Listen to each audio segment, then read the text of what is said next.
Everyone, welcome to समर्पण online classes. और समय हो चुका है, शाम के 7 बज चुके हैं और देखिए रीजनिंग की क्लास आपकी स्टार्ट हो गई है। ये रीजनिंग की क्लास है। रीजनिंग की क्लास में आज मैं आपके लिए कुछ महत्वपूर्ण क्वेश्चन लेके आया हूँ जो आपकी प्रतियोगी परीक्षाएं जैसे हो गया एनटीपीसी, ग्रुप डी, रेलवे का कोई भी एग्जाम है वहां पे इसकी महत्वपूर्ण भूमिका होगी। साथ में एक बात और बताना चाहता हूँ, ये एग्जाम ऐसे क्वेश्चन है जो जैसे आपके हो गए एसएससी के एग्जाम का बहुत फेवरेट, एसएससी में बहुत ज्यादा पूछा जाता है। रेलवे का तो बहुत ही ज्यादा महत्वपूर्ण, आरआरबी में यदि आप बैठने वाले हैं, एग्जाम देने वाले हैं तो बहुत ही इंपॉर्टेंट है। साथ में बैंकिंग सेक्टर हो गया, एमपी पुलिस हो गया, एमपी पुलिस और एसआई के एग्जाम के लिए स्पेशल है ये।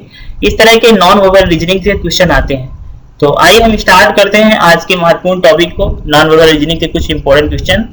साथ में देखिएगा कि हर तरह का क्वेश्चन इसमें मैंने कवर किया है। यदि आप इस वीडियो का पीडीएफ पाना चाहते हैं तो हमारे टेलीग्राम चैनल पे ज्वाइन हो जाइए। इस टेलीग्राम चैनल का लिंक मैंने वीडियो के डिटेल में दिया हुआ, वहां पे क्लिक करके आप ज्वाइन हो सकते हैं और डेली इसका पीडीएफ लेकर और उस पर आप अपनी प्रैक्टिस खुद से भी कर सकते हैं। क्लियर है? चलिए स्टार्ट करते हैं। इस क्वेश्चन में, पहले क्वेश्चन में देखिए क्या कहा गया है कि इस जो आकृति को फोल्ड किया जाता है, कागज फोल्डिंग, और उस पर कोई भी जो है मोड़कर उसको फिर से खोला जाता है, काटकर फोल्ड करके, तो वो कैसी आकृति बनाएगा। तो देखिए ये सबसे पहली आकृति ये है, इसे इधर फोल्ड किया गया है। मान लीजिए ये त्रिभुज है तो त्रिभुज को ऐसे फोल्ड किया जाएगा, तो ये वाला पार्ट जो है, ये वाला पार्ट इधर आ जाएगा, ये वाला पार्ट जो है इधर आ जाएगा, तो ये कुछ इस तरह का बन जाएगा। ठीक है, इसके बाद यहां से फोल्ड करके यहां से फिर से इसको ऐसे किया, क्या किया, फोल्ड किया गया, तो इसको देखिए यहाँ पे ये इस तरह से बन गया। इसके बाद एक यहाँ पे होल्ड कर दिया गया और एक यहाँ पे होल्ड कर दिया गया। भाई इसकी आकृति कुछ इसके जैसे बन जाएगी, जो मैं दिखाना चाह रहा हूँ, देखिएगा ध्यान से। इसकी आकृति कुछ ऐसी बन जाएगी, तो एक यहाँ होल्ड कर दिया गया, एक यहाँ होल्ड कर दिया गया, ये है। अब इसे मैं फिर से खोलता हूँ, तो देखिए अब इसे फिर से खोलूंगा तो यहाँ पे जो ये था कोना, तो क्या हो जाएगा, ये कोना ये पूरा कहाँ खुलेगा, बाहर, तो ये जाएगा यहाँ, ये वाला पार्ट, तो यहाँ एक गोला आ जाएगा, एक गोला यहाँ पे आएगा, एक गोला यहाँ पे आएगा, क्योंकि 4 बार होगा ना, एक बार ऐसे खुलेगा, एक बार ऐसे खुलेगा, तो ऐसे खुलेगा तो डबल हो जाएंगे और ऐसे खुलेगा तो डबल हो जाएंगे, और ये तीनों कोनों पर होगा। तो देख लीजिए 4 गोले ऊपर किस ट्रेंगल में है, ये है 4 गोले ऊपर इस ट्रेंगल में, यही तो होगा आपका सही जवाब। चलिए बढ़ते हैं अगले सवाल पे। देखिए दूसरा नंबर क्वेश्चन आया है, क्वेश्चन नंबर 2। इस क्वेश्चन में देखिए क्या खासियत है, आपसे सटीक दर्पण छवि पूछ रहा है। दर्पण छवि का मतलब क्या होता है? दर्पण छवि का मतलब होता है कि कोई भी चित्र है या कोई भी आकृति है, उसका अप और डाउन यानी ऊपर और नीचे का जो भी प्रतिबिंब है वो कभी चेंज नहीं होता, सिर्फ लेफ्ट और राइट यानी दायां और बायां चेंज होता है। यानी यहाँ पे मान लीजिए मैंने कुछ इस तरह से कंडीशन आई, ये अप है, ये डाउन है, ये लेफ्ट है, ये राइट है, और यहाँ पे दर्पण लगा दिया, तो इसका जो प्रतिबिंब बनेगा यहाँ पे तो कैसा बनेगा, ये राइट कांच की ओर है तो इधर भी राइट कांच की ओर होगा, लेफ्ट कांच से विपरीत है तो लेफ्ट कांच से विपरीत होगा, बट अप डाउन में कोई चेंजेस नहीं होगा। देखिए दर्पण प्रतिबिंब है, अगर यहीं पे जल प्रतिबिंब होता तो क्या होता, जल प्रतिबिंब में अप डाउन चेंज होता है, लेफ्ट राइट में कोई परिवर्तन नहीं होता, सेम उसका उल्टा होता है। ठीक है, तो चलो हम क्वेश्चन की बात कर लेते हैं। क्वेश्चन में देखिए क्या कहा गया है कि इस दी गई आकृति का दर्पण प्रतिबिंब, तो ये दी गई आकृति है, देखो ये दी गई आकृति है, तो लगभग इस तरह से इसकी आकृति बनेगी, कुछ इस तरह से, और ये जहां इस तरह हो तो देख लो कौन सी है, तीसरा नंबर दिख रहा है, ये जो बना है उल्टा, तो ये ऑप्शन नंबर 3 यहाँ पे सही हो जाएगा। चलिए बढ़ते हैं अगले सवाल पे। बहुत गजब के, बहुत ही बेहतरीन क्वेश्चन है, आपको इस यहाँ से डायरेक्टली क्वेश्चन एग्जाम में पूछे जाएंगे, ये ध्यान रखिएगा। इसलिए कहता हूँ कि सारे क्वेश्चन को आराम से अच्छी तरह से समझ लीजिए, जरूर आपको हेल्पफुल होंगे। अब जैसे ये क्वेश्चन है, अब ये क्वेश्चन नंबर 3 आ गया है। ठीक है, क्वेश्चन नंबर 3, दिए गए चित्र में त्रिभुजों की संख्या बताइए। तो भाई पहला त्रिभुज यहाँ है, दूसरा, तीसरा, चौथा, पांचवा, और ये पूरा मिला के ये हो जाएगा 6वां, ये हो गया 7वां, ये हो गया 8वां, ये हो गया 9वां, ये हो गया 10वां, ये हो गया 11वां। अब ध्यान से देखना, ये पूरा हो गया 12वां, ये वाला हो गया 13वां, ये वाला 14वां, 15वां, ये वाला हो गया 15वां, ये वाला 16वां। तो तो टोटल कितने हो गए? 16 त्रिभुज। ऑप्शन नंबर 3 दिख रहा है। इसमें त्रिभुजों की संख्या बतानी है फिर से। भाई देखो, हर जगह फार्मूला नहीं लगाया जा सकता भाई, मतलब उसका कुछ कॉन्सेप्ट होता है तभी फार्मूला लगता है। हर सभी सवालों के ट्रिंगलों की त्रिभुज नहीं होती, कुछ अपने माइंड से भी करना पड़ता है। जैसे यहाँ पे 1 होगा, थोड़ा सा मैं इसे पतली कर लेता हूँ जिससे मुझे लिखने में हेल्प मिले, ठीक है।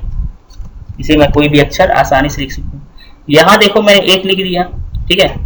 ये हो गया 2, ये हो गया तीसरा त्रिभुज, ये हो गया चौथा त्रिभुज, ये हो गया 5वां त्रिभुज। अब देखिए, एक ये वाला जो है, मैं ध्यान से देखिएगा, एक यहाँ से गया है, ये लाइन गई है ये, और एक यहाँ से आई है और एक इस पर मिला दी गई है। तो एक तो ये हो गया, तो ये हो गया 6वां, ठीक है। 6 हो गए। क्लियर क्लियर, ध्यान से समझ लीजिए, ठीक है। अब देखो 6 हो गए,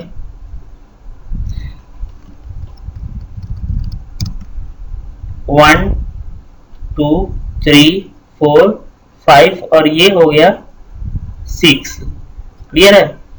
अब 6 ये हो गया, तो अब देखिए ध्यान से, 6 के बाद एक त्रिभुज आपको दिख रहा होगा यहाँ पे, इस को आधार माना मैंने, इसको और इसको और इसको, 7 हो गया। ध्यान से देखिएगा, मैं एक बार फिर से रिपीट कर रहा हूं, मैंने इस भुजा को आधार मारा, ये और ये और ये, 7वां दिख गया ना, गुड। और एक बार मैं इसको आधार मानूंगा, ये वाली है, तो ये वाला नीचे, ये वाला नीचे और ये वाला नीचे, तो क्या हो गया? 8 हो गए। तो टोटल कितने ट्रायंगल है भाई? यहाँ पे 8 ट्रायंगल है। ऑप्शन नंबर 3 सही हो जाएगा, यानी 8 त्रिभुज दिख रहे होंगे। चलो बढ़ते हैं अगले सवाल पे। बहुत ही बेहतरीन, बहुत ही गजब का क्वेश्चन आ रहा है आपके सामने, ये देखिए। चलो ये क्वेश्चन नंबर 4 है शायद, मेरे हिसाब से तो क्वेश्चन नंबर 4 है, ठीक है। ये 3 था, ये 4 था, ये 5 है, कोई दिक्कत नहीं, ठीक है। 5वां क्वेश्चन है ये। 5वें क्वेश्चन को कैसे सॉल्व करते हैं देखो। अब फिर से क्या आ गया? सटीक दर्पण प्रतिबिंब। तो भाई दर्पण प्रतिबिंब का एक ही तरीका है, लेफ्ट का राइट हो सकता है बट अप का डाउन नहीं हो सकता। ध्यान दीजिएगा, अगर ये इधर, ये नीचे है ना, तो इधर, इसको इधर अगर हम शिफ्ट करेंगे इधर, तो ये नीचे वाला दर्पण के इधर ही बनेगा, यानी इमेज तो ऐसी ही बनेगी। ध्यान दीजिएगा, इमेज तो ऐसी ही बनेगी।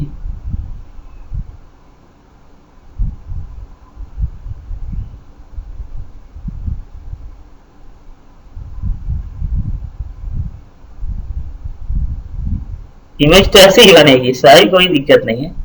ये यहाँ है तो ये यहाँ हो जाएगा, और ये बाहर साइड है ना, तो ये बाहर साइड हो जाएगा। तो देख लो इस तरह कहाँ है, ए नंबर में दिख रहा है यहाँ पे, यही आपका सही जवाब हो जाएगा, ठीक है। Option number 1। इस तरह से आपको करना है। देखो रीजनिंग के बहुत ही इजी है, बट अगर आप माइंड एक्टिव रखते हैं तो बहुत ही मजेदार है, इंटरेस्टेड है। देखो 6वां नंबर क्वेश्चन है ये। इसे बताना है कि त्रिभुजों की संख्या कितनी है, काउंट करो कितने त्रिभुज हैं। भाई अब परेशान हो जाओगे। देखो अभी तो पार्टिकुलर मैं आपको गिनाऊंगा, 1 2 3 4 5 6 7 8 तो ये हो गए। क्लियर है। अब एक बार हम इसे आधार मानेंगे और एक बार हम इसे आधार मानेंगे, तो एक त्रिभुज ये हो जाएगा, एक त्रिभुज ये, एक त्रिभुज इधर बन जाएगा और एक त्रिभुज इधर बन जाएगा, और एक त्रिभुज इधर, एक त्रिभुज इधर। तो देखो 8 तो ये हो गए, और 8 4 12, कितने हो गए? 12 तो हो गए क्लियर रूप से, ठीक है। चलो बट यहाँ पे 12 सही उत्तर होना नहीं चाहिए, अब यार हम दिखा रहे हैं आपको। चलो ये 12 हो गए, यानी अभी तक ट्रिंगल आपको दिखे कितने? 12 12। अब देखो क्या करेंगे यहाँ पे, अब हम आधार मानेंगे इसे, ये वाली जो भुजा है, ठीक है। ये काउंट तो हो गई है, कोई दिक्कत नहीं है, ये हो गई है। तो यहाँ पे कितने ट्रिंगल दिख रहे हैं? 12 दिख रहे हैं। एक बार फिर से काउंट करते हैं, 1 2 3 4 5 6 7 8 8 ये हो गए। और 8 के बाद फिर यहाँ पे दिख रहे हैं, देखो यहाँ के बाद ये दिख रहा है 9, ये दिख रहा है 10, ये दिख रहा है 11, ये दिख रहा है 12, ठीक है। और यहाँ से यहाँ 13, यहाँ से यहाँ 14, 15, 16, 16 त्रिभुज दिख रहे हैं मुझे। अब 16 त्रिभुज कैसे दिख रहे हैं ये भी बता दो। 1 2 3 4 5 6 7 8 तो ये हो गए, क्लियर है ना। अब इसके बाद ये त्रिभुज क्या है, ये जो आयत बना है इसमें ये एक भुजा भी है, एक यहाँ से क्रॉस है, तो एक त्रिभुज ये हो गया, एक त्रिभुज ये हो गया, 1 2, और एक और तो है ये भुजा के अलावा एक ऐसी भी तो गई है, ये वाली, तो एक ये हो गया, एक ये हो गया, 1 2, तो 4 ही हो गया, तो 8 4 12, ठीक है। ये तो ठीक है यहां तक। अब ध्यान दीजिएगा, अब जो है यहां पे 1 2 3 4, एक ये हो जाएगा, एक ये हो जाएगा, 2, एक ये हो जाएगा, 3, एक ये हो जाएगा, 4, तो 4 4 8 और 8 दूनी 16, ऑप्शन नंबर पहला यहाँ पे सही जवाब हो जाएगा। इसी साथ बढ़ते हैं अगले सवाल। भाई पासा आ गया डाइस, बहुत ही गजब का क्वेश्चन। अब आपको बता दूं कि भाई यहाँ पे बहुत इजी है, 6 फलके, देखो 6 फलके हैं। सबसे पहले यहाँ पे एक या एक से अधिक अगर पासे दिए हो तो हमें यहाँ पे सामान्य पासा या मानक पासा नहीं देखना है, डायरेक्ट हमें देखना है, देखो किसके विपरीत देखना है, 3 के विपरीत क्या होगा। तो यदि 3 का पड़ोसी 2 और 4 है, तो 3 का पड़ोसी अगर 2 और 4 है तो पड़ोसी के भी विपरीत होता नहीं है। तो देख लो यहाँ 2 और 4 के ऑप्शन में है, यस, तो 4 कभी विपरीत हो ही नहीं सकता। यहाँ पे देखो 3 का पड़ोसी 1 और 2 है, तो 1 भी है यहाँ पे ऑप्शन में, तो 1 कभी विपरीत होगा ही नहीं, जो पड़ोसी होगा वो कभी विपरीत होगा ही नहीं। यहाँ पे देखो 3 है, तो 3 का पड़ोसी 5 और 4 है, तो 5 यहाँ पे ऑप्शन में दिया, तो 3 का विपरीत 5 कभी हो ही नहीं सकता, बाकी तो ठीक है। अब ये जो 6 बचा यही आपका सही जवाब हो जाएगा, 6 उत्तर होगा, इसका आंसर हो जाएगा, बिल्कुल डायरेक्ट आप देख के बता सकते हैं। इससे मानक पासा सामान्य पासा नहीं देखना है, डोंट वरी, है ना, कोई दिक्कत नहीं। अब ये क्वेश्चन तो बहुत कटिंग वाले हैं। देखो यहाँ पे मैं कौन सी आकृति सेट कर दूं, सबसे पहले ऐसे जाएगा ये और ऐसे जाएगा, ठीक है, ध्यान देना है, एकदम एक्यूरेट बना दूं जिससे आपको कोई भी दिक्कत ना हो। देखो एक तो लाइन ऐसी होनी चाहिए, तो कहीं है लाइन ऐसी, यस ये लाइन ऐसी मुझे दिख रही है। दूसरी लाइन कैसी होनी चाहिए, दूसरी लाइन होनी चाहिए ऐसी, एक ऐसी और ऐसी और एक ऐसी। तो जहां पे ऐसी कोई आकृति है, ऐसी कोई आकृति कहां दिख रही है, ये ऐसी कोई आकृति कहां दिख रही है आपको, ऐसी कोई आकृति दिख रही है ए ऑप्शन में, यहाँ पे ये कटिंग है और ये कटिंग है, यही यहाँ पे सेट हो जाएगा, तो यही आपका सही जवाब हो जाएगा, ठीक है, ऑप्शन नंबर 1 क्लियर हो गया। बढ़ते हैं अगले सवाल पे। देखो अगला सवाल कैसा है, ये देखो कौन सा नंबर, 6वां था, ये 7वां है, ये 8वां क्वेश्चन था, और ये 9th नंबर क्वेश्चन में हम पहुंच चुके हैं। 9वां क्वेश्चन है, 9th नंबर। देखो यहाँ पे क्या दिया है कि एमएन रेखा पर रख दिया जाए तो उसकी जो आकृति का सही प्रतिबिंब बताना है। भाई ऐसा है कि इसका प्रतिबिंब बताना है। तो देखो ये जो है ये क्या है, दर्पण है, सब प्रतिबिंब किसका बनता है, दर्पण है, और दर्पण यहाँ पे लिखा है, एक दर्पण को एमएन रेखा पर रखा जाए तो उसका दर्पण प्रतिबिंब, तो ये नीचे है ना, तो ये नीचे ही रहेगा। अब ये नीचे इस साइड में है ना, तो उधर भी इसी साइड में रहेगा, जब उधर जाएगा तो सीधा हो जाएगा, तो ये नीचे इस साइड में, यानी ये होगा, ये इधर है तो ये भी इधर है, ये इधर है, बिल्कुल सही जवाब ऑप्शन नंबर ए, यानी कि यहाँ पे सही जवाब ये हो जाएगा, कोई दिक्कत नहीं, बहुत गजब। इस तरह से हल करना है, वादा करता हूँ इस तरह के क्वेश्चन अगर आप लगा रहे हो तो कंफर्म है, आपका सिलेक्शन पक्का मानना, ठीक है। चलो इस बार 10वें क्वेश्चन को कौन लगाता है सबसे पहले। भाई इसमें दिए गए वृत्त में बताना है कि कितने हैं वृत्तों की संख्या, रीजनिंग के क्वेश्चन है, वृत्त कितने हैं इसमें, भाई बता दो, कमेंट कर दो एक आध के क्वेश्चन के आंसर। देखो सबसे पहले तो हम इसके गोले गिन लेंगे अंदर वाले, पहला दूसरा तीसरा, 3 तो हो गए वृत्त, 4 5 6 7, 7 वृत्त यहाँ है और 7 इसमें भी होंगे, 7 दूनी 14। अब ये दो जो है कॉमन है तो इन दोनों को छोड़ देंगे, 14, ये 15 16 17 और ये 18 और ये हो गया 19, और 19 ही तो होंगे, क्लियर हो गया ना, 19 वृत्त होंगे यहाँ पे, आपका सही जवाब होगा ऑप्शन नंबर 2। बढ़ते हैं अगले सवाल पे। देखो 11वें सवाल पे देख ले, 11वें सवाल पे क्या पूछा जा रहा है। 11 नंबर क्वेश्चन है, व्रतों की संख्या बताइए। भाई यहाँ पे दिए गए व्रत हैं, आपको उसकी संख्या बता देनी है। बहुत ही गजब का क्वेश्चन आया है। तो सबसे पहले हम व्रत गिने यहाँ से, 1 2 3, ठीक हो गया, 4 5 6, ठीक, 7 8 9, 3 3 6 6 3 9, और इधर भी इतनी है, 9 दूनी 18, और कोई दिक्कत नहीं है। 1 2 3 गिन लेते हैं फिर से, 1 2 3 4 5 6 7, 7 दूनी 14 हो गए, अभी हो गया 15 16 17, यानी टोटल यहाँ पे ट्रायंगल सर्कल कितने हैं, 70 सर्कल है, 17 होंगे व्रत। सही जवाब हो जाएगा 17। देखो ये 12वां नंबर क्वेश्चन है। 12वां नंबर क्वेश्चन देखते हैं कैसा पूछा गया है, क्या पूछा जा रहा है। इस क्वेश्चन में देखिए 12वें नंबर में कहा गया कि ये जो आकृति है कहाँ पे दिख रही है आपको, मतलब इस तरह की आकृति किस चित्र में दिख रही है। तो मुझे यहाँ तो बिल्कुल इसी में तो दिख रही है कि ये है, एक ये है, ये है, ये है, तो इसको उल्टा बना दिया गया और क्या ऑप्शन नंबर ए में ही दिख रही है, बाकी तो किसी में दिख नहीं रही है। बाकी ये भी गलत है, ये भी गलत होगा, ये भी गलत होगा, ऑप्शन नंबर ए सही हो जाएगा।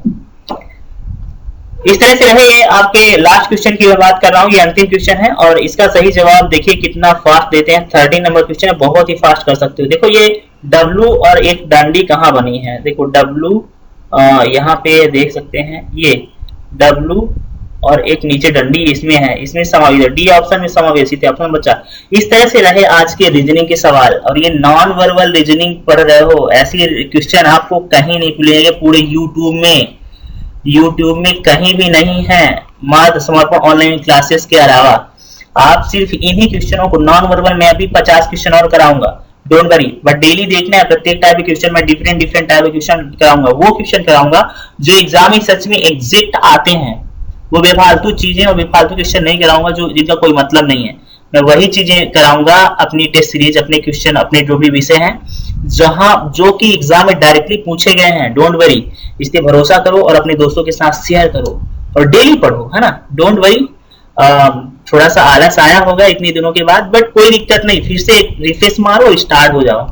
Thank for watching this video. जय हिंद, मिलेंगे नए वीडियो के साथ।